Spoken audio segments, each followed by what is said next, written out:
Hello, everyone. Welcome to Wellness Wednesdays. I will be dropping a new video consistently every Wednesday, and I want to keep them short, 12 to 15 minutes at max. So we are going to go ahead and get started. I will go ahead and start the timer.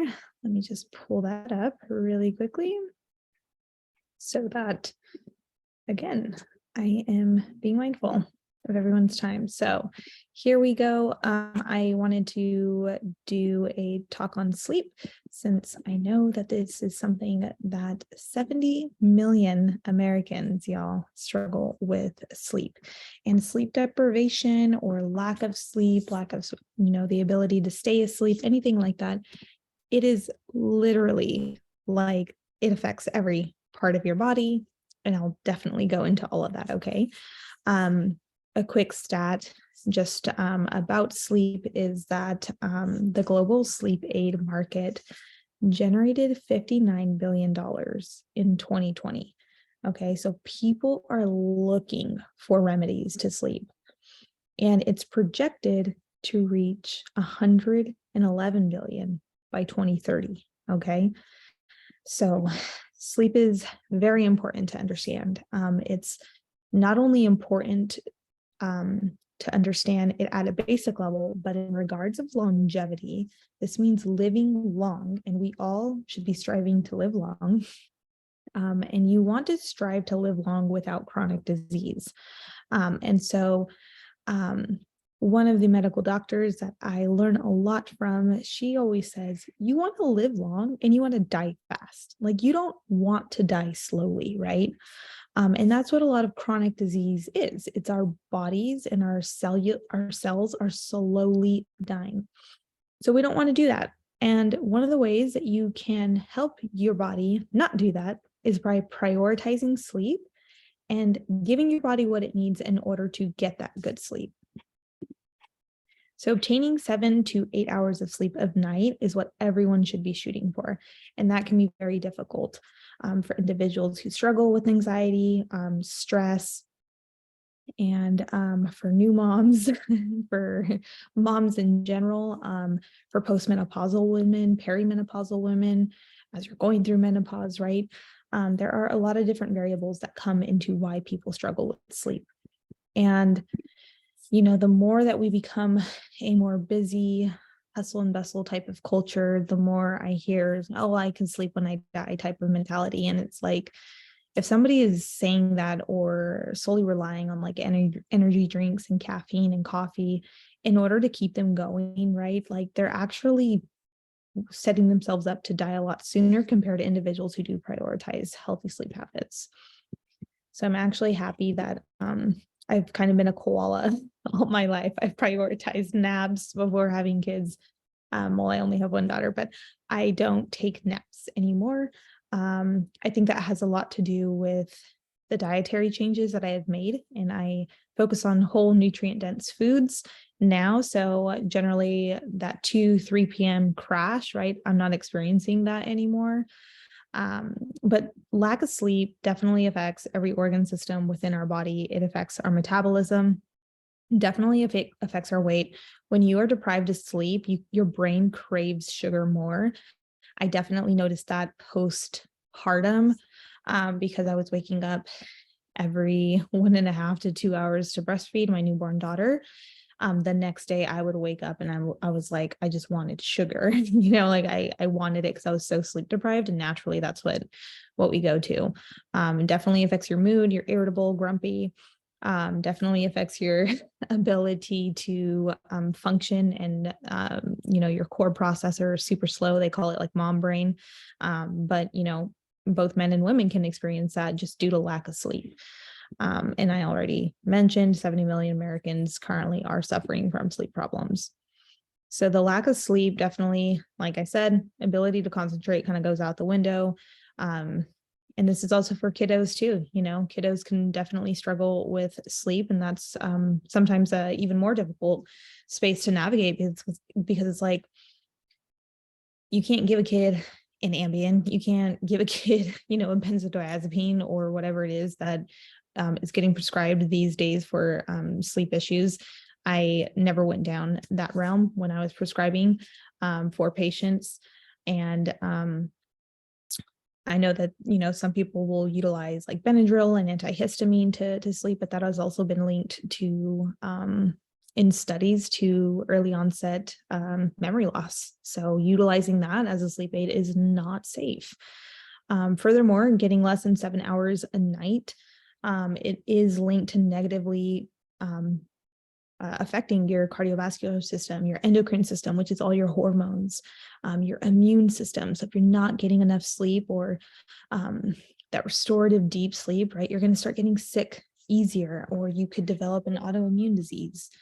So yeah, it definitely is something that we all need to learn to try to prioritize and get into a healthy rhythm. And getting outside every single day, seeing the sunlight, really helping to balance your normal circadian rhythm. And most people do fail to realize that our sleep is a period of rest for literally every cell within your body. So when we are not getting that deep restorative rest, your body is not able to, your cells basically are not able to function correctly. And cellular dysfunction and low-grade chronic inflammation is linked to the development of all of the chronic diseases that we are currently experiencing at such a high rate, which do include obesity, diabetes, high blood pressure, anxiety, depression, dementia. People turn to substances to abuse because their mood or whatever the issue might be that is associated with the lack of sleep. And so the other piece that people don't know that I want to educate and bring awareness on is sleep is basically a time of when your body is having a housekeeper come in and just clean up all of the metabolic waste that it has gone throughout the day. And so we need to clear out these toxins and get rid of cellular debris. And that happens inside of our brain as well, which is super important for brain health, and really, helping your body or helping yourself prevent development of, cognitive decline and memory issues, which I do know a lot of women in particular will report postmenopausal, and it's not shocking, right? Because the trouble sleeping is definitely there. So, oftentimes people are like, I feel like my hormones are off, my metabolic, health is off. I can't lose weight. I can't maintain my weight, right? I don't feel like I'm aging gracefully. Like, if you want to focus on one area and that like sleep is one of the key areas that you are struggling with, focus on sleep habits and really start to prioritize those and put boundaries around those as best as you can. Because the better quality sleep that we are getting, your metabolism and your hormones are going to start to operate normally and balance. Your body will start to feel like it is balanced again. So where do you start? Okay. So these are the 5 tips that I have in regards of like sleep hygiene. So you want to get movement daily. Okay. Our bodies were designed to move. And if we are sedentary a lot of the day, you're not expending any energy. And so you're not going to be able to naturally like want to relax and really like unwind when you go to bed. So getting movement in every single day. It does not need to be an intense HIIT workout. It doesn't need to be anything that, is strenuous or 2-hour workout. Like, that's so ridiculous. You just need to move. So it's like, okay, I eat 3 times a day. I'm going to go for 3 10-minute walks at one after every meal. That's enough. If you're not even there and you're like, that seems too overwhelming, do 1 10-minute walk every single day, but just start somewhere. The second tip is to dim your lights while you are winding down. So I never knew this, but the lights that we use are not natural light. They are fluorescent, they're fake, and they basically signal to our brain that it's daytime and it's not. So really dimming your lights, a lot of the houses now have that feature, can really help stimulate natural melatonin release from your pineal gland within your brain, which is the hormone that relaxes us and allows us to fall asleep. 3, try to have a cool room. The cooler the room is, the more relaxed your body will be. If it's warm and hot, we're not able to fall asleep as easily and or stay asleep.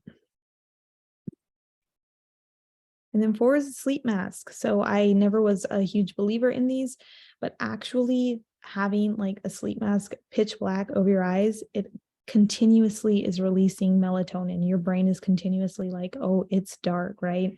So sleep masks can be very effective. And then the 5th tip is utilizing a safe, non-addictive, no side effect sleep aid, okay?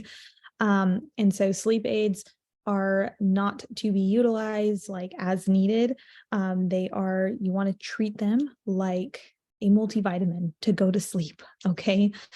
So the Green Compass Nano Jellies are incredible to go to sleep. My husband has insomnia, and he has been using them religiously for the past 2.5 months, and he has not experienced better sleep in his entire life. And my husband is the most intelligent person ever. He's a PA as well, and currently in medical school, and he's a skeptic. Like, he will do the research on everything, and he's always my test patient because I'm like, if it works on him and he's sold on it, like, I know that it works. And so he has been my why on me sharing the knowledge that I do know and really helping people get restorative sleep. But the Green Compass Nano Jellies have a cannabinoid within them, which is called CBN. It really helps to promote that drowsy-like feeling, but you do not wake up with the grogginess the next morning. It's non-addictive. You will not get high. There's no THC in it.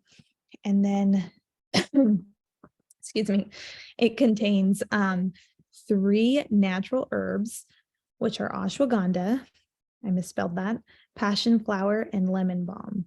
And these herbs are naturally utilized as sleep aids. They help calm anxious feelings, and the CBN can address pain as well. So if pain is keeping you up, this can also help with that. But these 3 herbs also are proven to enhance GABA, which is a neurotransmitter within our brain, which helps to promote a relaxing and calming effect. So some people will say, well, I usually just drink a glass of wine before bed, and but that's not going to help you stay asleep. That might relax you to fall asleep, but it's not going to help you stay asleep. Furthermore, no matter what, alcohol, drinking even 1 glass a day, it's not good for you. Drinking alcohol is a direct toxin to our body. And that claim of a glass of wine a day is no longer real. Okay. It's flawed. I have a complete post about it on my Instagram if you want to head over there to look at that. I can also link it below and you can just click on it. But this Green Compass Sleep Nano Jelly is the real deal, y'all. So if you struggle with staying asleep, falling asleep, insomnia, you're like, I need this. Like, I need to try this. We have a 30-day money back guarantee, but incorporate all the other tips that I shared, because again, right, it's multifactorial. And so I don't want to ever tell people, oh, just take this and like, it's a cure-all and it's a magic pill. No. You need to be moving. You need to be moving your body every single day. You definitely want to, try to sleep with a sleep mask, and you want to have a cool room, and definitely, dim your lights. Like, it's multifactorial, and that's something that I always go back to. Everything in health is multifactorial. Cannabinoids, hemp, CBD, they are tools that you utilize in conjunction with other methods, but they are safe, they are effective, and this is a real deal. So if you are interested, let me know, and I would love to set you up with an order.